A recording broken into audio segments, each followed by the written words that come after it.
يلا يا هلا وسهلا والسلام عليكم. ولاحظت ان كثير من متابعيني مصرين يبغون يشوفون طريقة المقشوش. فأكيد ان كل اهل طبخة هم ادرى طبختهم، بس حنا يعني نتعلم منهم ونسويها. زبطت ما زبطت، بس انا الحمد لله جربتها طلعت تهبل. ملعقة وسكر، ملعقة سكر مع بيضتين. يلا نقول بسم الله وبنبدأ.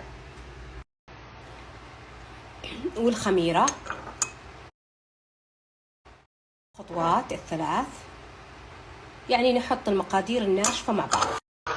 طيب الحين نخفقهم مع بعض زين.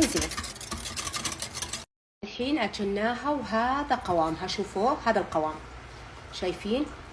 هذا قوام المقشوش. شوفوا العجينة انفشت، يعني أخذت راحتها وانفشت تمام. وشوفوا الصواني، إذا تحبون أقول لكم من وين جبتها، مرة كويسة للحلا، للأشياء تدخلون بها الفرن وحجمها حلو. صواني هذه دهنتها أمس بالزيت بس وأحسها لزقت، اليوم أضفت شوي دقيق. شوفوا شلون الحين عجينة نافشة وتجنن، قوامها واضح تمام. يلا بنبدأ معاكم الحين ننقط شو اسمه المقشوش بالملعقة الصغيرة تمام. طبعا أنا حمية الفرن من فوق وتحت، طبعا يمكن تقريبا نص ساعة عشان يكون حار تمام. لاحظوا عشان حاطين في الملعقة زيت، تنزل العجينة معك على طول، تمشي معك ما تلزق، شايفين؟ بس بتنقطيها. الحين دخلتها الفرن لين يتحمر، ما يطول يعني. شايفين؟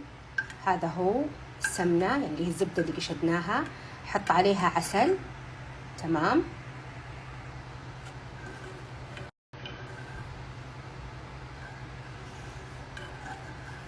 تقريبا ملعقة كبيرة من العسل. طيب وحط عليها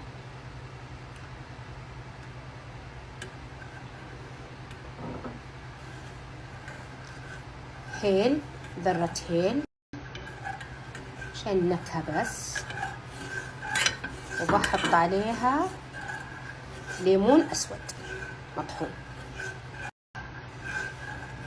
انتبهوا يا بنات، الليمون الأسود أحيانا تشترون ليمون أسود حامض يطلع لكم، فانتبهوا للليمون الأسود اللي انتم تشترونه، دوقيه قبل تشترينه. شايفين شلون؟ هذا هو الصوص اللي تستخدمينه.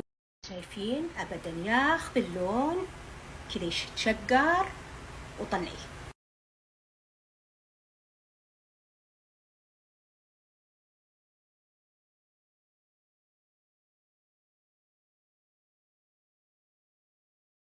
عاد الحين تقولون لي ليش مقشوش؟ هو تقشينه كذا قش، شفتي؟ تقشينه ويصير مقشوش، عرفتوا؟ هذا هو مقشوش حايل. الحين عاد بنحط الصوص في ذا الصطير اللي يهبل. من وين اخذته؟ اخذته من الزبالة القديمة، من محل اسمه الطيبين. كل هالغضار اخذتها منهم.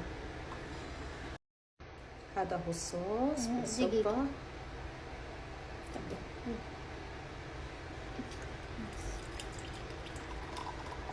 الزبالة القديمة تمام.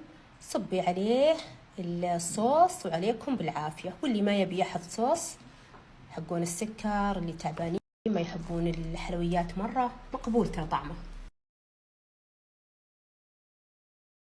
شوفوا يا سلام يا سلام يا سلام، اللون ولا الطعم ولا الريحة ولا وش أحكيكم، فنانة مزون فنانة. يلا عاد يا هالحايل، لا عاد تقولون ترى أنا أصلي من قفار. يلا بنتكم معلش، مرة أقول قصيم مرة أقول حايل، بس الصدق ترى صرنا من قفار. شوفوا لا حايلية، مزنة حايلية اليوم، يا ولكم تقولون لا.